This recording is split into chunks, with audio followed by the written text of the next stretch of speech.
예레미야 1장 4절에서 10절 말씀까지 우리 교독으로 말씀을 봉독하도록 하겠습니다. 여호와의 말씀이 내게 임하니라. 이르시되 내가 너를 모태에 짓기 전에 너를 알았고 내가 배에서 나오기 전에 너를 성별하였고 너를 여러 나라의 선지자로 세웠노라 하시기로 내가 이르되 슬프도소이다. 주 여호와여 보소서. 나는 아이라 말할 줄을 알지 못하나이다 하니 여호와께서 내게 이르시되 너는 아이라 말하지 말고 내가 너를 누구에게 보내든지 너는 가며 내가 내게 무엇을 명령하든지 너는 말할지니라. 너는 그들 때문에 두려워하지 말라. 내가 너와 함께하여 너를 구원하리라. 나 여호와의 말이니라 하시고 여호와께서 그의 손을 내밀어 내 입에 대시며 여호와께서 내게 이르시되 보라 내가 내 말을 내 입에 두었노라. 우리 같이 읽습니다. 보라 내가 오늘 너를 여러 나라와 여러 왕국 위에 세워 내가 그것들을 뽑고 파괴하며 파멸하고 넘어뜨리며 건설하고 심게 하였느니라 하시니라. 아멘. 네, 오늘도 이렇게 하나님과 동행하기 위해 새벽기도의 자리에 나온 우리 모든 성도 여러분 진심으로 환영하고 또 축복합니다. 오늘 함께 말씀 듣는 가운데 또 함께 기도하는 가운데 하나님의 크신 은혜와 위로가 풍성히 있기를 주님의 이름으로 소망합니다. 리딩 지저스와 함께 이번 주에서 다음 주까지 예레미야와 예레미야 애가서를 함께 읽게 됩니다. 우리가 성경을 읽을 때 사실 선지서는 잘 읽지 않게 됩니다. 왜냐하면 선지서의 내용이 그 이야기가 어렵기도 하거니와 또 선지자들이 한 내용들이 그런 예언들이 선지서마다 특징이 있는 것이 아니라 굉장히 조금 비슷하게 다가오기 때문입니다. 주제도 한결같죠. 심판과 구원, 또 징계와 회복, 이런 하나의 주제로 선지서들은 계속해서 기록이 되어 있습니다. 그러다 보니 그래도 스토리가 있는 다른 성경보다 선지서가 조금은 덜 각광받는 것 같습니다. 조금 더 선지서를 흥미있게 읽는 방법이 있다라고 한다면은 모든 글들이 마찬가지겠지만 이 배경을 충분히 이해를 하고 읽는 것입니다. 오늘 우리가 읽은 예레미야서도 마찬가지죠.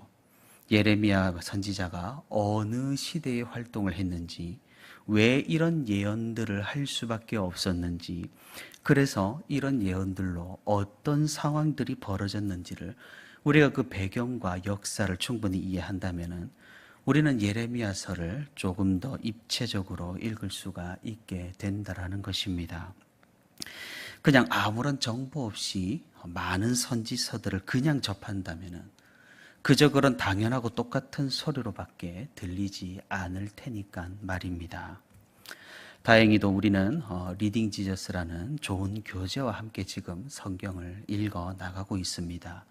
성도 여러분 바쁘시겠지만 조금 시간을 내셔서 유튜브 영상도 한번 살펴보시고 또 더불어 리딩 지저스 안에 있는 성경 수업도 읽어보시면, 그래서 함께 성경을 읽어 나간다면 정말로 이해가 넓어져서 성경 읽는 재미가 훨씬 더 증가할 것입니다.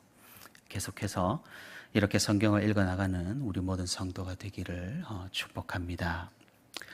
당연한 소리겠지만 이 세상에서 하나님의 백성들이 정말로 잘 해나가고 신앙을 올바르게 지킨다면 선지자라는 존재는 필요가 없을지도 모르겠습니다. 하지만 아무리 하나님의 백성이라고 해도 하나님의 말씀을 잘 따르기란 정말로 어렵고 쉽지 않은 일인 것 같습니다. 그래서 하나님께서도 매번 선지자를 보내어 주셨습니다. 하나님의 말씀을 깨달은 영민한 지도자로, 혹은 하나님의 말씀을 선포하는 영적 설교자로, 혹은 그 시대의 왕을 대신하는 이스라엘 백성들을 이끄는 왕의 대리자로 시대마다 하나님께서는 선지자를 보내어 주셨습니다. 그 말인즉슨 어느 시대나 막론하고 하나님의 말씀을 청종하고 하나님의 말씀에 순종하는 그런 완벽한 시대가 없었다는 말이 되기도 합니다. 그리고 하나님의 말씀대로 잘해 보려고 하는 그런 시대에도 백성들을 바르게 이끌 인도자는 반드시 필요했었습니다. 이렇게 생각해 보면 선지자라는 존재는 어쩌면은 어느 시대나 꼭 필요한 그런 필수적인 존재가 된다라는 말이 됩니다. 그래서 선지자들의 시작은 무언가 대단해 보이고 위대해 보입니다. 하나님께서 그들을 부르시는 그 장면은 어느 선지서의 시작을 읽어봐도 평범하지가 않습니다. 오늘 우리가 읽은 본문에서 예레미야를 부르시는 사건도 마찬가지겠죠. 여러 선지자들과 마찬가지로 예레미야를 직접 부르신 하나님을 오늘 우리는 본문에서 목격을 할 수가 있다라는 겁니다. 하지만 이런 위대한 부르심과는 반대로 혹은 역설적으로 선지자들의 삶은 절대로 쉽지가 않았습니다. 위대한 부르심은 곧장 하나님의 말씀을 선포하는 소명으로 이어졌습니다. 그래서 선지자의 소명은 하나님의 말씀을, 하나님의 마음을 대언하는 것이었습니다. 그런데 중요한 사실은 이 하나님의 말씀이 꼭 긍정적이지만은 않았다는 겁니다. 그래서 선지자들은 때때로 사람들이 정말로 듣기 싫어하는, 듣고 싶지 않아 하는 그런 말을 해야 할 때도 있었다라는 사실입니다. 예나 지금이나 마찬가지입니다. 사람들은 긍정적이고 위로를 얻을 수 있으며 좋은 이야기만을 듣기를 원합니다. 저는 지금도 종종 그런 말을 듣습니다. 세상살이에 지쳐서 힘들게 교회로 온 성도들에게 너무 질책하거나 쓴소리를 하지 않는 것이 좋다. 최대한 긍정적으로 애써 돌려가며 그렇게 설교를 해야지 인기를 얻을 수가 있다. 절대로 틀린 말이 아닙니다. 실제로 그런 설교자들이 인기가 정말로 있기 때문입니다. 어느 시대나 마찬가지입니다. 사람들은 부정적이고 심판과 죄악 그리고 지옥 이야기를 듣고 싶어 하지 않는다라는 겁니다.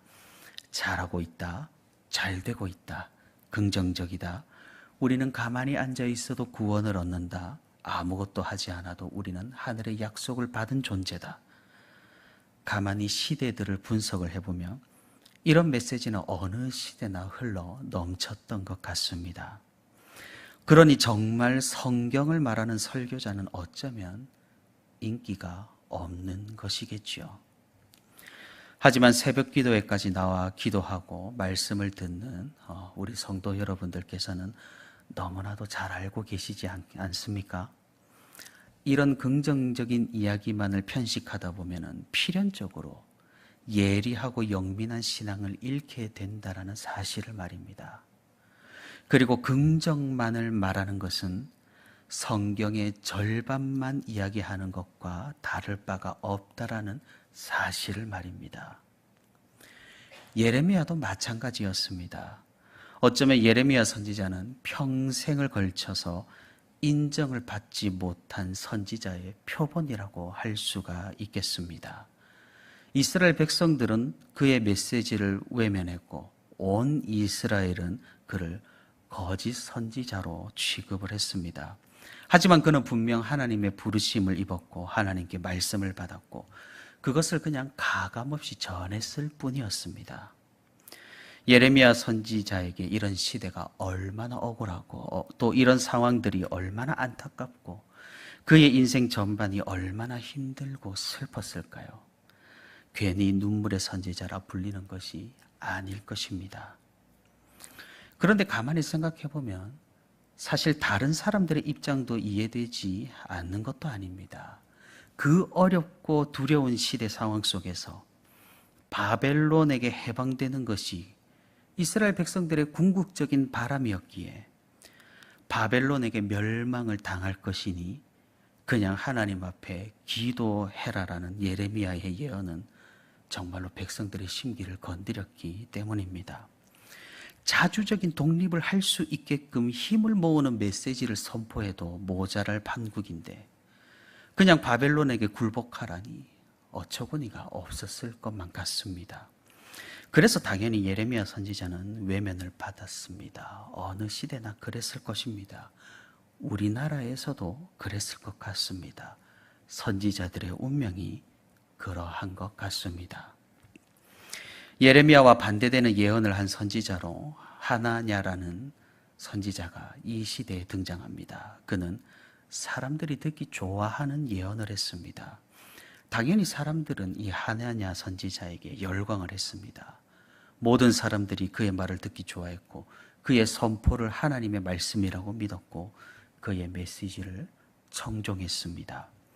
하나냐 선지자는 하나님께서 우리와 함께 하시고 이스라엘을 바벨론으로부터 지켜주시고 우리가 바벨론을 이길 수가 있고 우리를 결국 낙원으로 인도하실 것이라는 그런 말을 했기 때문입니다. 사실 우리가 지금도 많이 듣는 말씀이지 않습니까? 아마 우리라도 멸망한다라는 말보다 이겨낼 것이라는 말에 귀가 더 갔을지도 모르겠습니다. 하지만 우리가 알다시피 정작 정말로 하나님의 말씀을 대언하고 하나님의 부르심을 받은 사람은 예레미야였다라는 겁니다. 어떻게 그것을 알 수 있습니까? 어떤 선지자나 설교자가 참되다라는 사실을 우리는 어떻게 알 수가 있을까요? 첫 번째로는 오늘 본문을 보면 우리가 알 수가 있습니다. 하나님께서는 예레미야를 창세 전부터 선택하셨고 시간이 되자 그에게 나타나셔서 소명을 허락하셨습니다. 많은 선지자가 그러했듯이 예레미야 선지자도 이 소명 받는 것을 어려워했습니다. 하지만 하나님께서는 언제나 그리하셨듯이 자신의 나타나심을 보여주시며 그에게 용기를 허락하셨습니다. 우리는 이 본문의 말씀으로 예레미야 선지자의 진실성을 발견하게 됩니다. 그런데 문제가 있죠. 우리가 만약 이 당시 사람들이라면 지금에야 우리가 예레미야 선지자의 글을 성경으로 읽으면서 이래서 예레미야 선지자가 참된 선지자였구나라는 사실을 알겠지만 그 당시 시절에는 이를 알 수 있는 방도가 없다라는 사실입니다. 본인 입으로 하나님의 부르심을 받았다는 거짓 선지자들이 지금도 많은데 그때도 얼마나 많았을까요? 참으로 분별하기가 이것으로는 쉽지 않다라는 겁니다. 그래서 두 번째로 성경의 신명기에서는 선지자의 진실성을 분별할 수 있는 방법을 알려줍니다. 신명기 18장 15절에서 모세와 같은 선지자를 세우실 것을 하나님께서는 말씀을 해주십니다. 제가 읽어보겠습니다. 내 하나님 여호와께서 너희 가운데 내 형제 중에서 너를 위하여 나와 같은 선지자 하나를 일으키시리니 너희는 그의 말을 들을지니라. 모세 뒤를 잇는 선지자는 이때부터 예수 그리스도의 오심까지 계속해서 그 명맥을 이어왔습니다. 하지만 거짓 선지자들 역시 아이러니하게도 똑같이 그 명맥을 이어온다라는 사실입니다. 그래서 신명기에서는 이를 분별할 수 있는 방법을 일러줍니다. 신명기 18장 22절 말씀입니다. 제가 읽겠습니다. 만일 선지자가 있어 여호와의 이름으로 말한 일에 증언도 없고 성취함도 없으면 이는 여호와께서 말씀하신 것이 아니요 그 선지자가 제 마음대로 한 말이니 너는 그를 두려워하지 말지니라. 선지자가 정말로 하나님의 말씀을 말하는지를 판단하려면 그가 했던 말들의 성취, 그 예언의 성취를 살펴보면 된다라는 말씀입니다. 그런데 역시 첫 번째와 마찬가지로 이 방법도 한계에 부딪히게 됩니다. 왜냐하면 예언의 성취는 그 시대에 바로 일어나지 않을 수도 있기 때문입니다. 예레미야 선지자도 결국 그가 한 예언 모두가 성취되는 것을 보지 못하고 죽었습니다. 모세도 마찬가지였죠. 가나안 땅에 들어가지 못하고 죽게 되었습니다. 지금 우리야 어떻게 보면은 결론적으로 성경을 통해서 결과론적으로 성경을 통해서 예언의 성취 모두를 볼 수 있겠습니다만 그 시대의 메시지로는 그 시대에는 판단하기가 매우 어렵다는 사실이죠. 그럼 우리는 어떻게 해야 할까요? 어떻게 이 메시지가, 이 선지자가, 이 설교자가 올바르게 말씀을 선포한다라는 사실을 분별할 수가 있을까요? 어쩌면 오히려 아주 간단합니다. 그 선포하는 메시지 자체로 우리는 분별할 수가 있다는 사실입니다. 무슨 말입니까? 제가 초반에도 말씀을 드렸습니다만 성경은 절대로 한쪽만을 이야기하지 않는다라는 겁니다. 하나님의 말씀과 예언과 계시는 절대로 한쪽으로 치우쳐져 있지 않습니다. 분명하게도 하나님께서는 심판과 구원, 징계와 회복, 고난과 평안, 지옥과 천국 모두를 말씀하신다라는 사실입니다. 그러니 우리는 분별을 해볼 수가 있는 것이지요. 우리가 듣는 진실된 구원의 메시지는 심판과 회복 둘 모두가 들어가야 한다라는 분명한 사실입니다. 사랑하는 성도 여러분, 특별히 지금이 종말의 시대라고 해서 예수님 오실 날이 가까워졌다고 해서 이런 것이 아니라는 겁니다. 우리는 어느 시대나 어떤 시대나 본성적으로 심판과 죄악, 지옥이라는 메시지를 듣기 거북해 합니다. 왜 그렇습니까? 하나님을 인정하지 않으려는 추악한 죄악이 여전히 우리 안에 있기 때문이겠죠.